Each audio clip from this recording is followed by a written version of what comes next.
don't really know how to explain it to him either.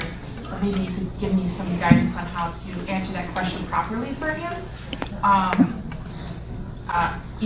As we're living here in America, I think a lot of people are confused by that. Sure. Really quickly, okay, inshallah. Okay, alhamdulillah. This is a really important question and a misconception and a concern that our fellow Americans, they may have about the term Sharia and Sharia law. So very important, first and foremost, we have to define what Sharia is, right? And we should not, personally, I don't go into the linguistic definition. That is going to confuse them more. I will not go into, what is the root words of Sharia and what does it imply. What I mention to them is, Sharia is a how-to manual. When we go to a new work, there is a employee's handbook. When we go to a new school to study, that's a student's handbook. So I say that Sharia is Allah's guidance. It's a how-to manual of how humans can live with God's guidance with justice, harmony, unity, and peace for all. It's a how-to manual. Easy to understand with any person that we converse. Number one is the definition. Number two is, they may sometimes think that Sharia is something new, guidance is something new that came to Muhammad, peace be upon him. So I mentioned to the non-Muslims is that, when they look into the Old Testament, the 10 Commandments, which are there in the Bible, in the Old Testament, Exodus chapter 20, verse number 3, Deuteronomy chapter 5, verse number 6, the 10 Commandments, we say that that was the Sharia given to Prophet Moses, peace be upon him, and his people. And then I go over really quickly what are the 10 Commandments. The very first commandment is that worship only one God, do not make any images. Then the rest of the commandments have to do with, respect your parents, do not lie, do not cheat, be good to your neighbors.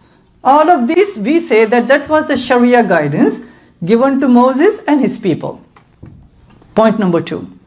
Then point number 3, I ask the audience, especially the non-Muslims in the open houses, what comes to your mind when you see the images on Fox News, right? They talk about Sharia, and what images do they see? About oppression, punishment, stoning, cutting of hands, right? So then I give them, so this is point number 3, I give them an analogy. I mentioned to them that suppose if aliens, if they're out there, if they come down to earth and they ask me the question, Sabir, what is the US Constitution all about? And if I tell them that the US Constitution punishes people by capital punishment, that's all I say, then they leave. Am I doing justice to the US Constitution? Why not? It's much more, right? I'm just mentioning what? The punishment system of the Constitution. In the same way, we mentioned to the non-Muslims is that within the breadth and the beauty of the Sharia guidance, punishment is just less than 0.5%.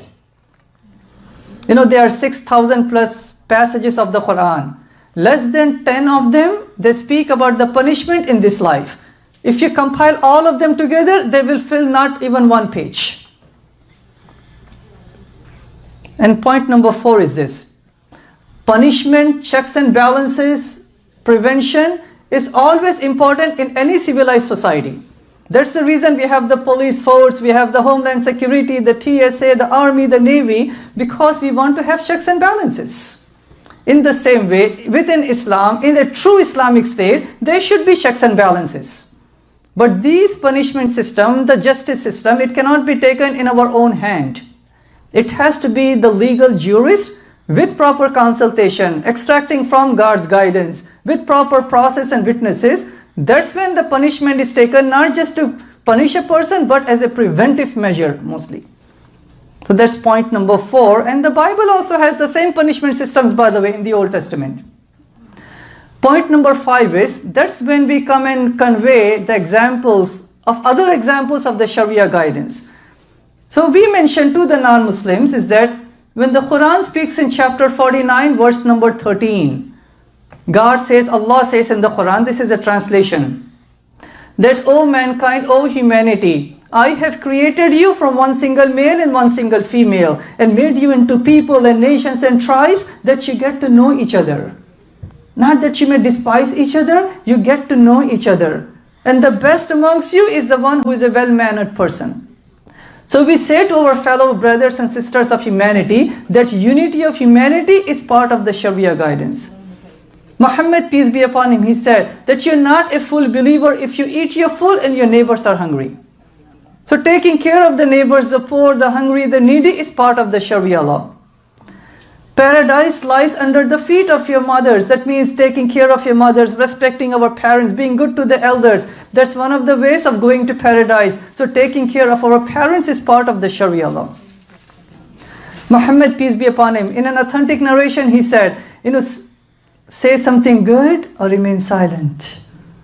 To speak always good and truthful for betterment of humanity, that's part of the Sharia law. So we give them examples just to let them know what does Sharia law means. Then I would say, just like some people in the Christian faith, they have abused the Bible, taken things out of context from the Bible, and have done the Crusades, the Spanish Inquisition, the genocide of the Native Americans, the slave trades. In the name of the Bible, we don't blame the Bible or Christianity, we blame those Christians. In the same way, if some people, ignorant Muslims, in the name of jihad or Sharia or the Quran, if they are doing things that goes against the Quran, we blame them but not the Quran. And last but not the least, we summarize again and we let them know. They do not fear that Sharia law is coming to the USA. It's not coming to the USA because it's already here. When the Constitution says that you are innocent until proven guilty, that is part of the Sharia law. When the Constitution says that men and women, they should be given equal pay for equal work, that is part of the Sharia law. When the Constitution says that all races are equal, that is part of the Sharia law. When I pray 5 times a day, when I give charity to the poor, I am practicing Sharia law. When I'm smiling at you and helping you, that is part of the Sharia law. So Sharia law is Allah's guidance that is going to make humanity peaceful, just, unified, moral, and a society that is going to be the best of all the societies. And that is the Sharia law. Yes.